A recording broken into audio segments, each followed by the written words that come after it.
अस्सलामुअलैकुम, आप देख रहे हैं समा। मैं हूं रमीज अहमद और मैं हूं सिद्रा मीर। आगाज करते हैं यौम दिफा की पुरवकार तकरीब से, जहां army chief general Qamar Javed Bajwa ने शहदा और गाजियों को सलाम पेश किया, वहीं दुश्मन को भी ललकार डाला।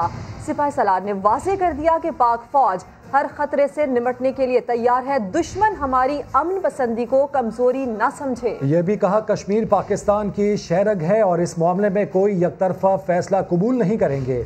आर्मी चीफ के मुताबिक हम पर 5th जनरेशन वॉर मुसल्लत की गई, हम हाइब्रिड वॉर में भी कामयाब होंगे।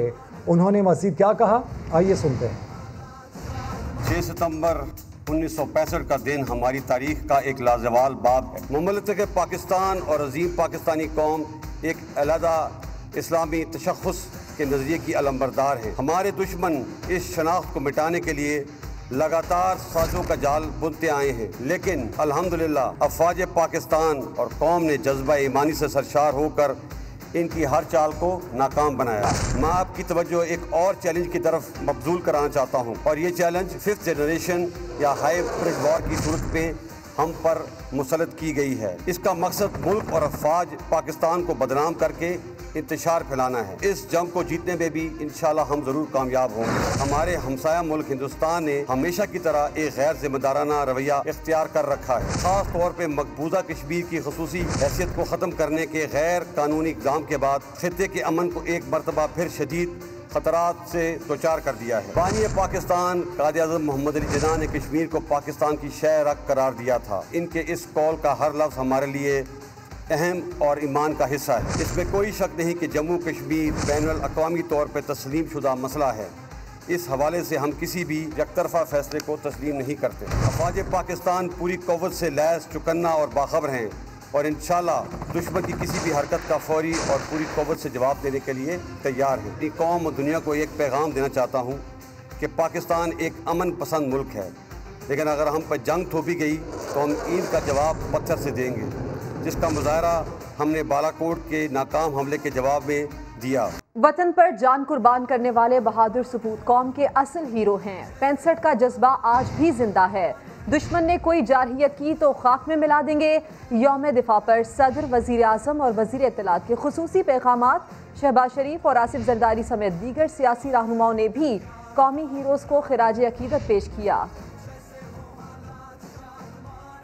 6 सितंबर मुसल्लह अफवाज और पाकिस्तानी कौम की जुर्रत, हिम्मत और शुजाअत का अजीम दिन। सदर और वजीर आजम समेत सियासी क़यादत का शोहदा और गाजियों को खुसूसी पैगामात में खिराज तहसीन। दो टोक कहा कि सितंबर 65 की तरह आज भी दुश्मन की जारियत का मुंह तोड़ जवाब देने के लिए तैयार हैं। सदर आरिफ अलवी का कहना है कि आजमाइश के वक्त कौम पाक फौज के शाना बशाना बहादुरी से लड़ी। इस कुर्बानी की बदौलत हम बहुत से इम्तिहानों में सुरखरू हुए। वजीर आजम ने ट्विटर पर लिखा कि 55 साल कबल साबित किया कि मुल्क के दिफा के लिए हर वक्त तैयार रहते हैं। विफाकी वजीर इत्तलात शिबली फराज का अपने मरहूम वालिद अहमद फराज के अशार के जरिए शोहदा और गाजियों को सलाम। शहबाज शरीफ को भी बेमिसाल बहादुरी का मुजाहरा करने वाले वतन के मुहाफिजों पर नाज है।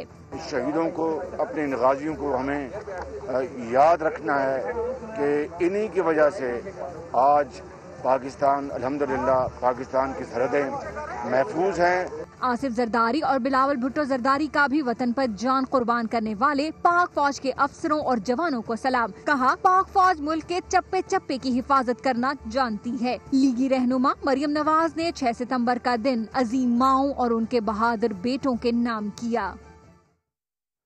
मुल्क भर में यौम दिफा भरपूर जोश व जज्बे से मनाया गया। 1965 में आज ही के दिन जब भारत ने ताकत के नशे में मस्त होकर पाकिस्तान पर हमला किया तो पूरी कौम ने मुत्तहिद होकर कई गुना बड़े दुश्मन को इबरतनाक शिकस्त दी थी।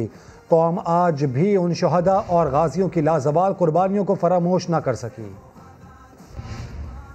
GHQ रावलपिंडी में यादगार शहदा पर तकरीब।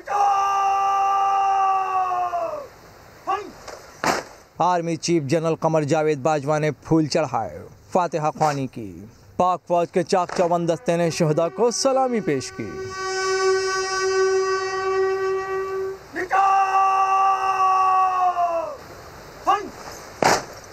नेवल हेडक्वार्टर्स में भी खुसूसी तकरीब हुई। अमीर अल बहर जफर महमूद अब्बासी ने यादगार शहदा पर फूल चढ़ाए और फातिहा ख्वानी की। शहदा के अहले खाना से भी मिले।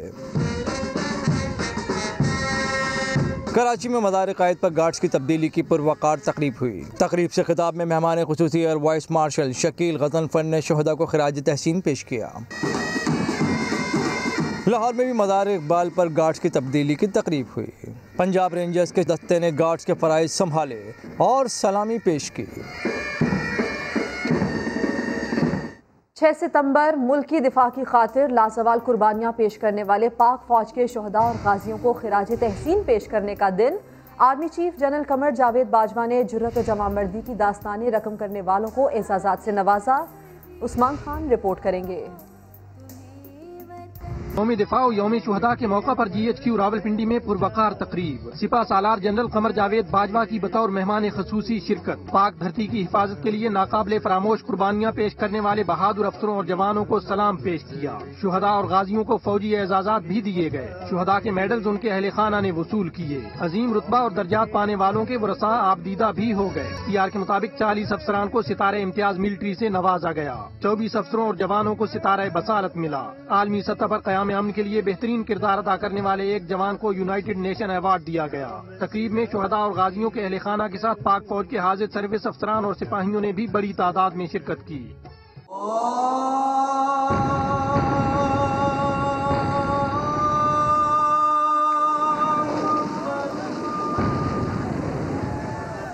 6 सितंबर की सुबह भारत ने लाहौर की जानिब से पाकिस्तान पर हमला कर दिया। वो कहते थे कि सुबह का नाश्ता लाहौर में ही करेंगे, मगर वो भूल गए कि इस वतन के मुहाफिज कौन हैं। लाहौर में पाक फौज की सिर्फ एक कंपनी, जी हाँ सिर्फ एक कंपनी ने भारतीय बुज़दिल फौज की पूरी एक रेजिमेंट को 9 घंटे तक आगे ना बढ़ने दिया।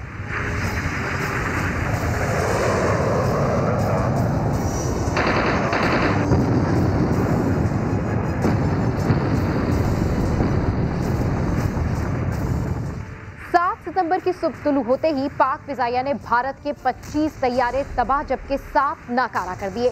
पाक फिजाइया को सिर्फ 3 तैयारों का नुकसान उठाना पड़ा। इसी दौरान MM आलम ने दुश्मन के एक ही वक्त में 5 तैयारे तबाह करके आलमी रिकॉर्ड कायम कर दिया।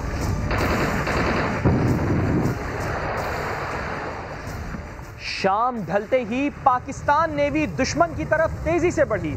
समंदरी मुजाहिदों ने कराची से पौने 200 मील दूर दुश्मन का ताकतवर तरीन अड्डा द्वारका तबाह कर डाला और 12 घंटे से भी कम वक्त में मिशन मुकम्मल करके वापस आ गए। इस जंग में एक मोहतात अंदाजे के मुताबिक भारत के 110 तैयारे तबाह जबकि 19 नाकारा हुए।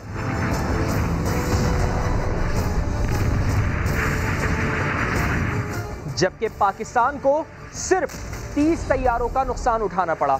भगोड़ा भारत 17 रोजा जंग में 20 टैंक और इतनी तोपें छोड़ गया कि वो 2 रेजिमेंट के लिए काफी थीं। यूं पाक अफवाज ने अपने से 5 गुना बड़ी फौजी ताकत को शिकस्त दे दी। पाकिस्तान जिंदाबाद।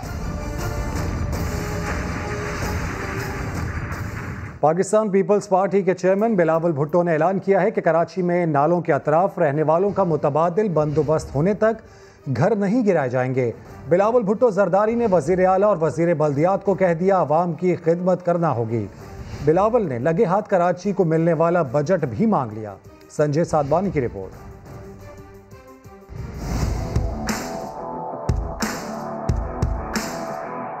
हालिया बारिशों में तबाही की सूरत हाल पेश करते कराची के मकीनों ने हुकूमती कारकर्दगी पर सवालात उठाए तो chairman Peoples Party Bilawal Bhutto Zardari अपनी हुकूमत और पार्टी की साख्त को बचाने के लिए मैदान में आ गए। जिला मलीर और गरबी के बाद आज तीसरे रोज जिला वस्ती का दौरा किया। KDA चौरंगी पर कारकुनान से खिताब में बिलावल भुट्टो जरदारी ने कहा कि बारिशों से नुकसानात हुए, वजीर आला और वजीर बल्दियात साथ लाया हूँ। इनसे कहता हूँ कि आवाम की खिदमत करना पड़ेगी। इस मौके पर उन्होंने गुज्जर नाले के अतराफ रिहायशियों के लिए बड़ा ऐलान भी कर दिया।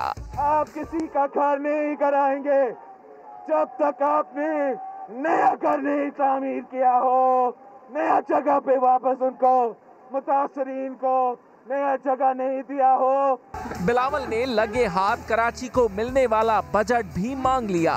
सिंध का आवाम का पैसा सिंध हुकूमत को दो ताकि हम इनके मसाइल हल कर सकते हैं। KDA चौरंगी के बाद बिलावल भुट्टो शहर के सबसे ज्यादा मुतासरा इलाके सरजानी टाउन यूसुफ गोड भी गए और मकीनों को हर मुमकिन इमदाद की यकीन दहानी कराई। यहाँ के अवाम के मसाइल में एक साल की अवधि अंदर यहाँ के अवाम के मसाइल में बहुत ज्यादा इंशाअल्लाह ताला बेहतरी आएगी। बिलावल भुट्टो जरदारी ने दावा किया कि वही सिंध के अवाम के मसाइल हल कर सकते हैं, इसलिए रकम उन्हें ही दी जाए। कैमरा टीम और साथी रिपोर्टर के हमरा संजय साधवानी, समा, कराची। कराची ग्रीन लाइन बस मंसूबा, जिसे मुस्लिम लीग नून की वफाकी हुकूमत ने पीपल्स पार्टी की सूबाई हुकूमत से मिलकर शुरू किया था, आज बिलावल भुट्टो ने इसी मंसूबे को कराची की तबाही का जिम्मेदार करार दे दिया। लीगी रहनुमा मोहम्मद जुबैर और PTI के रहनुमा खुर्रम शेर जमान ने रद्द अमल में बिलावल की गुफ्तगू को बचकाना करार दे दिया। ग्रीन लाइन की वजह से क्लिनिक्स को नुकसान पहुंचा है। बिलावल ने कराची में बारिशों से तबाही का सारा मलबा मुस्लिम लीग नून के मुतारिफ करदा मंसूबे ग्रीन लाइन पर डाल दिया। तो ये ग्रीन लाइन की वजह से हमारा क्लिनिक्स को नुकसान पहुंचा है और यहाँ बारिशों के बाद पानी खड़ा होता है, उस मसला को भी हल करना पड़ेगा। लीगी रहनुमा मोहम्मद जुबैर ने रद्द अमल में बिलावल से सवाल पूछ लिया। कहा DHA क्लिफ्टन और शारा फैसल पर तो कोई ग्रीन लाइन मंसूबा नहीं, वो क्यों डूब गए? ये मिल के सारा प्लान किया गया था, कहाँ बनेगा, क्या होगा। तो आज वो कह रहे हैं कि जी ये कराची इस वजह से डूबा है। 2 साल पहले या 3 साल पहले जब ग्रीन लाइन मंसूबा नहीं था, उस जगह क्या पानी नहीं खड़ा होता था? कराची में तो पिछले 4 साल से पानी खड़ा होता है। PTI के रहनुमा खुर्रम शेर जमान ने भी बिलावल के बयान को बचकाना करार दिया।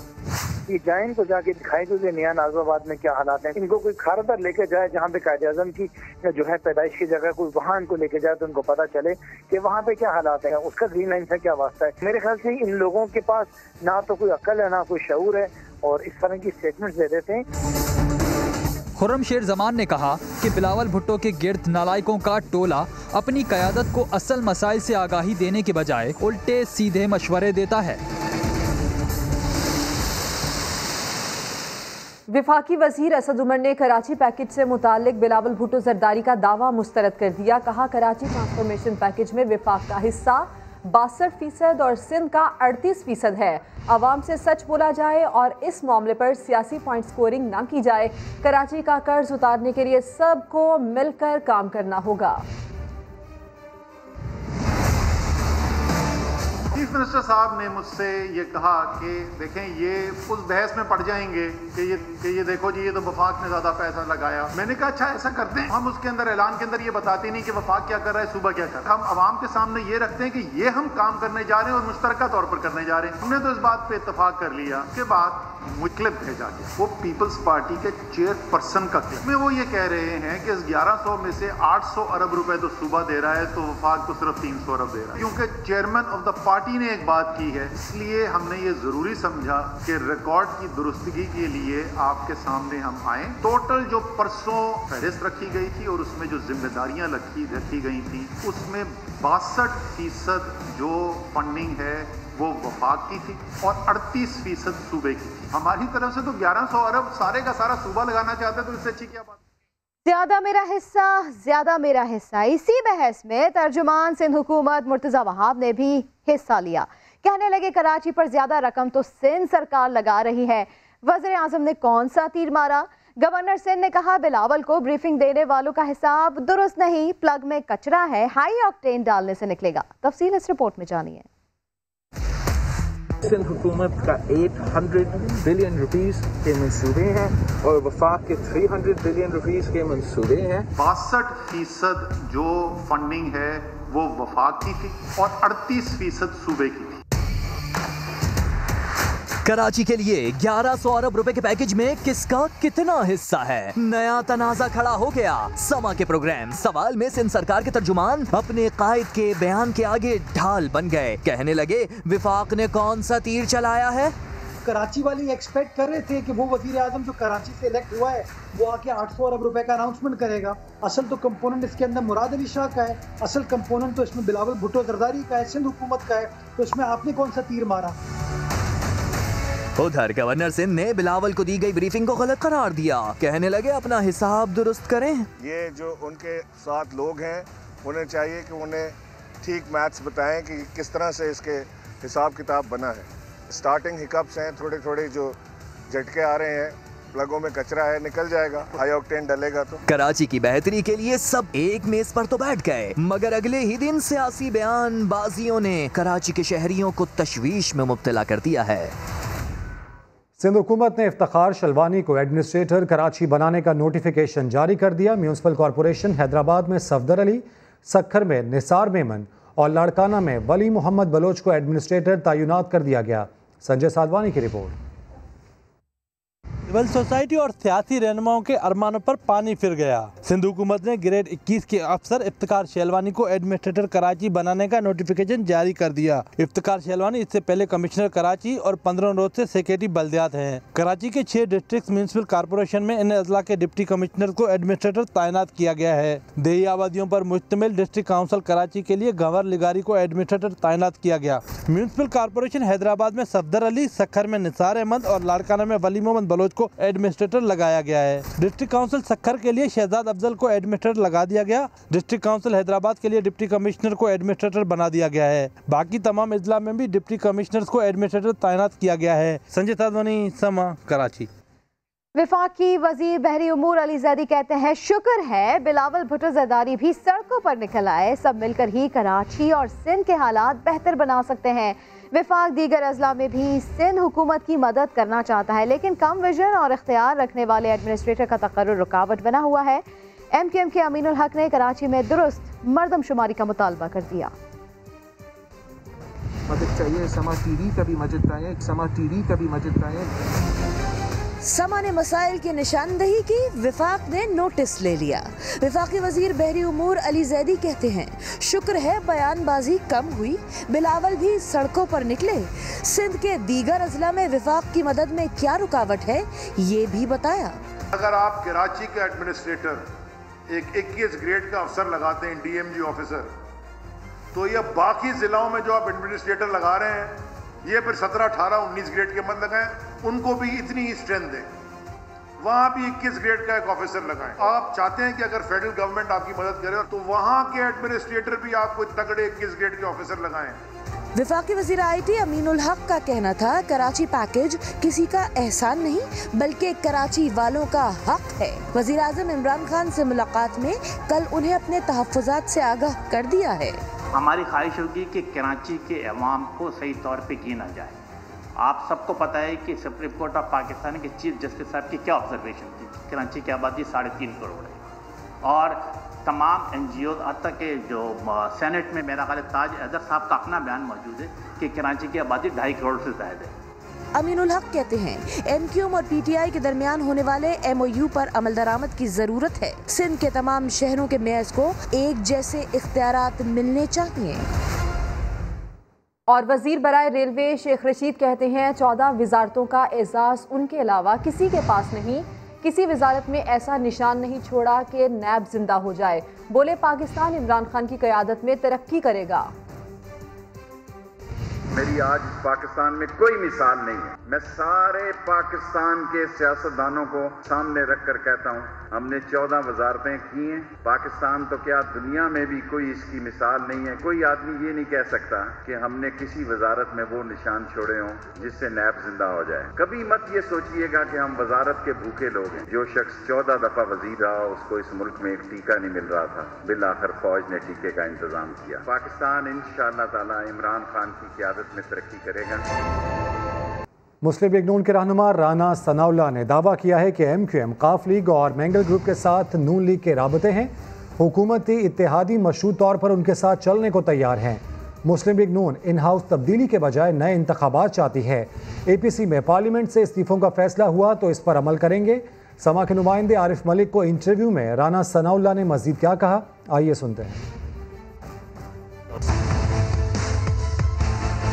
काफ लीग से हमारा रब्ता है, MKM से भी रब्ता है, मैंगल ग्रुप से बहुत मौसर रब्ता है। वो हमारे साथ चलने को तैयार हैं, लेकिन उनकी कुछ शराइत हैं। अगर ये फैसला होता है तो बिल्कुल मुस्लिम लीग नून जो है वो असम्बली से बाहर आने को तैयार। नून लीग का तो ये एजेंडा नहीं है कि इन हाउस तब्दीली लाई है। हम तो समझते हैं कि फ्रेश इलेक्शन होने चाहिए, वो इलेक्शन फ्री होने चाहिए। पीपल्स पार्टी की एक सोच है, लेकिन हम समझते हैं कि हमें मिड टर्म इलेक्शन की तरफ जाना चाहिए। मियां Nawaz Sharif during that period जब उनको ये प्लेटलेट्स का जो है वो मसला हुआ था, तो उनको एक हार्ट अटैक हुआ, तो उन्होंने कहा कि जिन सर्जन को यहाँ पे बुलाएगा, किसी ने हाथ लगाने तक की जो है जहमत की, उन्होंने इनकार किया। हम भी समझते हैं कि मियां नवाज शरीफ यहाँ पे हो तो अच्छा होगा, लेकिन ये है कि वहाँ यहाँ पे अच्छा हो तो अच्छा होगा ना। अगर वो वापस आते हैं वहाँ जेल में, उनको वो देखभाल जो घर पे हो सकती है उसका मिलना मुमकिन नहीं है, तो ऐसी सूरत में किसी हादसे से दो चार हो सकते हैं। लीगी रहनुमा शाहिद खाकान अब्बासी का कहना है कि पार्टी क़यादत ने नवाज शरीफ को मुकम्मल इलाज के बाद ही वतन वापस आने का मशवरा दिया है। नवाज शरीफ की सर्जरी से मुताल्लिक फैसला डॉक्टर्स ने ही करना है। कोरोना की वजह से बरतानवी अस्पतालों में ऑपरेशन कम हो रहे हैं। समा के प्रोग्राम सवाल में गुफ्तगू करते हुए उनका मजीद क्या कहना था, आइए सुन लेते हैं। वो जब इलाज करवाएंगे आ जाएंगे, और यही मशवरा उनको कल PMLN ने भी दिया है कि आप इलाज करवा कर आए। सबसे ज़रूरी बात इलाज है। सेहत हो, जान हो, तो बाकी ये अपीलें भी चलेंगी और जो ये मुकदमे हैं दीगर वो भी चलते रहेंगे, उसमें कोई मसला नहीं है। मरीज़ खुद अपना इलाज नहीं करवाता, उसको इलाज डॉक्टर्स करते हैं और डॉक्टर्स ही फैसला करते हैं कि सर्जिकल इंटरवेंशन कब होगी। UK में अभी भी कोविड के इश्यूज हैं, अस्पतालों में सर्जरीज बहुत कम हो रही हैं। कराची से आपको खबर दें, जहां पुरानी सब्जी मंडी के करीब 6 साला बच्ची का अंधोनाक कत्ल। इलाका मकीन और वरसा ने यूनिवर्सिटी रोड पर शदीद एहतजाज करते हुए कातलों की गिरफ्तारी के लिए 3 दिन का अल्टीमेटम दे दिया। पुलिस की यकीन दहानी के बाद मुजाहिरीन मुंतशिर हो गए। शाहनवाज अली की रिपोर्ट। कराची में इंसानियत सोज वाकया, 5 साला बच्ची का अगवा के बाद कत्ल। बच्ची की तशद्दुज़दा झुलसी हुई लाश घर के करीब ग्राउंड में वाक़े कचरा कुंडी से मिली। वाक़े के खिलाफ अहले इलाका ने एहतजाज किया, जिस पर PIB आने और जाने वाली सड़क ट्रैफिक के लिए बंद हो गई। बच्ची के वालिद ने बताया कि बेटी दुकान पर चीज़ लेने गई थी, लेकिन वापस नहीं लौटी। केक लेने के लिए गई, फिर जो है ना केक लेने के केक उस दुकान वाले ने दिया, फिर वापस ही घर पे नहीं आया। उधर छानबीन कर रहे, लेकिन वहाँ नहीं आया पुलिस। जब हमको लाश मिल गया तब पुलिस आ गई। मुतासरीन ने इल्ज़ाम आयद किया कि बच्ची की अगवा में पड़ोसी मुलविस हैं। वो आज ने कंपनी पे आया 12 बजे का टाइम पर, उसने दूसरा हमारा गांव वाला है उसको बताया कि भाई यहाँ पर लाश पड़ी है। वो आदमी जो है ना फिर पुलिस ने जो है ना पकड़ के और उसका इस तरफ पीछे की तरफ से जो है ना खून लगा हुआ था। पुलिस ने शक की बिना पर छापा मारकर नवाज और उसके बाप को हिरासत में ले लिया। पुलिस का कहना है कि बच्ची की लाश तकिए के खिलाफ में मिली है। नवाज के घर में मौजूद तकियों पर खिलाफ नहीं थे। घर को भी धोया गया है। कैमरामैन शाहिद बलोच के साथ शाहनवाज अली कादरी, समा, कराची। फैसलाबाद में 5 रोज कबल लापता होने वाले लड़के की लाश खेतों से मिल गई। कातिल कोई और नहीं, हमसाया निकला। उस्मान सिद्दीक की रिपोर्ट। इश्तहार छपवाए, जगह जगह ढूंढा, मगर कहीं ना मिला। 5 रोज बाद लाश मिल गई। फैसलाबाद के इलाका ढूडीवाला में हमसाया ही कातिल निकला। 14 साला लड़के को कत्ल करने के बाद लाश खेतों में दफना दी। अहले खाना के मुताबिक मुलजिम ने बदफेली के बाद कत्ल किया।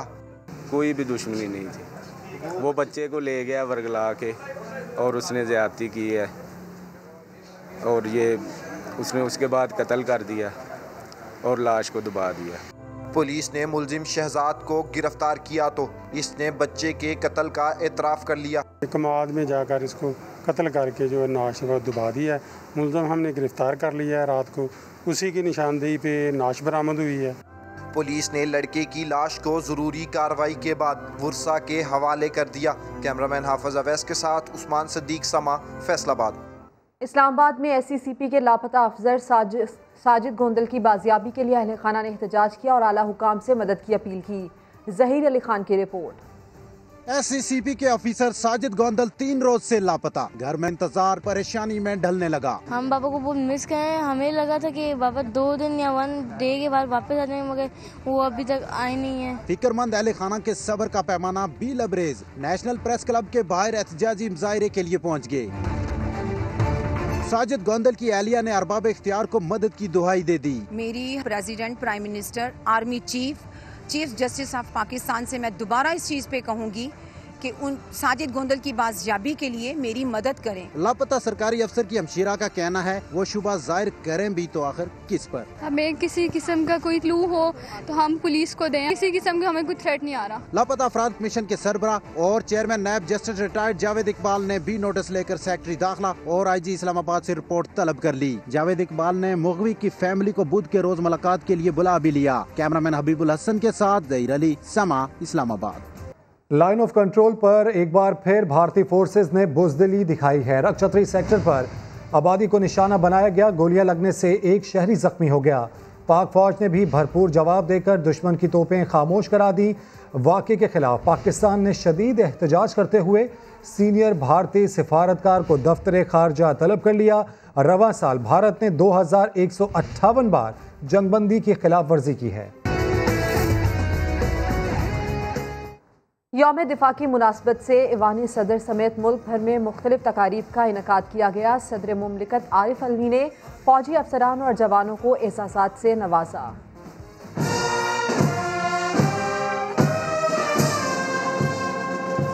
यौम दिफा की मुनासिबत से ऐवान सदर में पुरवकार तकरीब का इनेकाद। सदर मुमलिकत आरिफ अलवी ने एजाज़ात तकसीम किए। विंग कमांडर नोमान को सितारे जुर्रत, air vice marshal Zafar Aslam और ग्रुप कैप्टन राना इलियास को सितारे बसालत दिया गया। कैप्टन जुनैद इरफान शहीद, विंग कमांडर मोहम्मद उमर शहीद, हवलदार आसिफ शहीद और सिपाही आमिर खान को बाद शहादत सितारे बसालत से नवाजा गया। जहलम में मेजर अकरम शहीद और खारिया में मेजर राजा अजीज भट्टी के मज़ार पर तकरीबात मुनक्किद की गईं।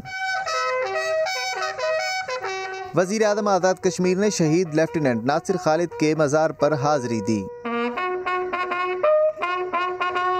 गुजरात, गुजरांवाला, मियांवाली और खानपुर में दिफाए पाकिस्तान रैलियां निकाली गईं। जामशोरो, थरपारकर, कंदकोट और जैकबाबाद में भी शुहदा को खिराज अकीदत पेश किया गया। बलोचिस्तान के इलाके माशकेल में यौम दिफा की मुनासबत से तकारीब मुनक्किद हुई।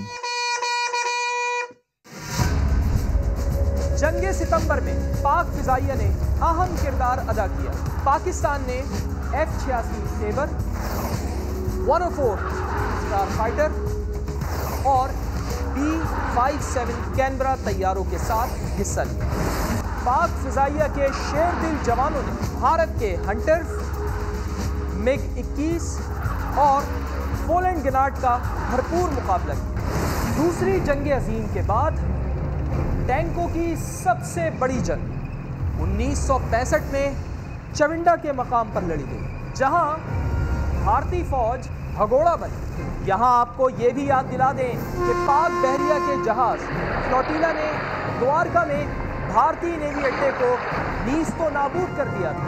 ये तो थी कल की बात, लेकिन आज भारत, ओ भारत, अगर मैली आंख उठाई तो चील कब्बों को खिलाएंगे। पाकिस्तान ने बैनुल बर्रे आज़मी मिसाइल बनाने की सलाहियत हासिल कर ली और पाकिस्तान ही दुनिया का सबसे छोटा एटम बम बनाने वाला वाहिद मुल्क बन चुका है। 2200 किलोमीटर तक मार करने वाला अबाबील बैक वक्त मल्टीपल टारगेट को निशाना बना सकता है। हाइड्रोजन बम की जरूरत नहीं, तबाही ऐसी के। और अब बात हो जाए शाहीन 3 की, जिसका कोई सानी नहीं। 2750 किलोमीटर की मार के साथ भारत की नींदें उड़ाने वाला JF-17 थंडर। ये तैयारा 55,000 फुट की बुलंदी तक 1500 मील फी घंटा की रफ्तार से ज़ायद परवास कर सकता है। और अब आखिर में हाजिर है ये बुर्रा, जो बगैर पायलट रिमोट कंट्रोल के जरिए कभी भी कहीं भी अपने हदफ को निशाना बना सकता है।